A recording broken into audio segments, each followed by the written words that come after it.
The first major discovery connecting the Phoenician alphabet and language with Hebrew occurred on January 19, 1855, when Turkish laborers accidentally uncovered an ancient sarcophagus in Sidon, a Phoenician city.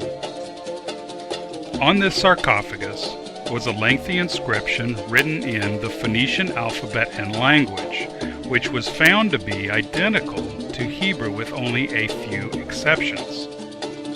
The next major discovery was the Mesha stele, also called the Moabite stone, which was discovered in 1868 in the biblical city of Dibon, the capital of the Moabites.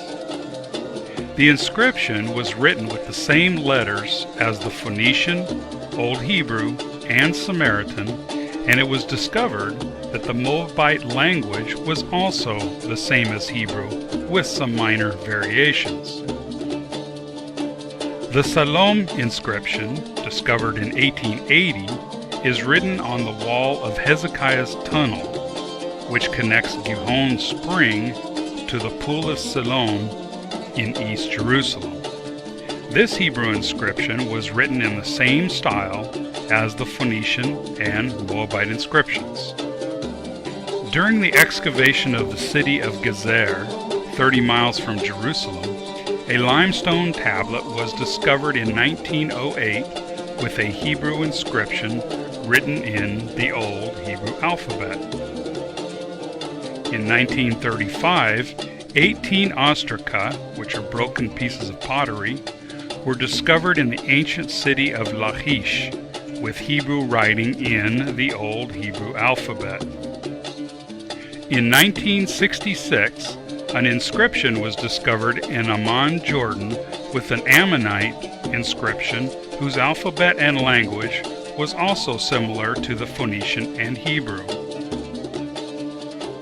The Tel Dan stele, discovered in northern Israel in 1993, is an Aramaic inscription using the same Old Hebrew script. This inscription also revealed another amazing fact.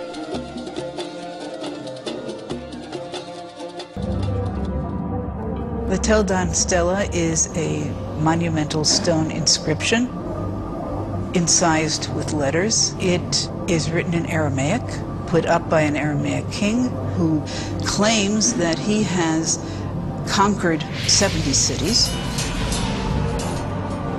And he is setting up this particular stela to commemorate this occasion. One of the conquests, he claims, shook biblical archaeology to its core. The 6 letters say Bet David.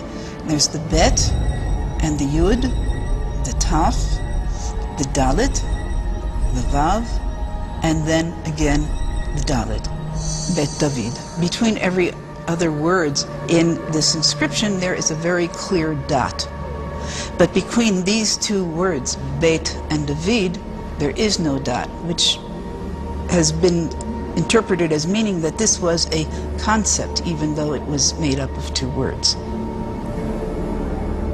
These words, Beet David, when translated into English, read, House of David. This is the first time the House of David, or even the name David, has been found in a non-biblical source. In 2005, archaeologists uncovered another Hebrew inscription at Tel Zayit. Tel Zayit is a small site on the southwestern border of ancient Israel. It dates back to biblical times. For supper. As I was taking aerial photographs from the cherry picker, a volunteer notified his square supervisor that he thought he had seen some interesting marks, scratches, possibly letters incised in a stone. Which, right here, yeah. Letters would be a rare find. So when he kneeled to look at the marks, Tappy got the surprise of a lifetime. As I bent down over the stone, I immediately saw very clear, very distinct letters. Tappy excavated the rock and brought it back to his lab at the nearby kibbutz.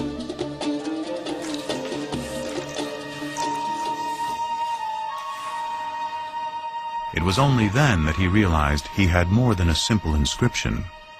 Olive, Beit, Gimel, Dalet. I realized that this inscription represented an abecedary, that is to say, not a text narrative, but the letters of the Semitic alphabet Mem, written out in their correct order. Nun, and then Pei and Ayin are difficult to read, but they're out here. This ancient script is an early form of the Hebrew alphabet. What was found was not a random scratching of 2 or 3 letters. It was the full alphabet. Everything about it says that this is the ancestor of the Hebrew script. As recently as October of 2008, another amazing discovery was made in Israel. This piece of pottery is being hailed as the world's oldest example of Hebrew text. It is up to 3,000 years old and found by experts digging at a fortress city overlooking a valley that the Bible pinpoints as the location of the battle between David and Goliath. A few words, including judge, slave, and king, have already been identified.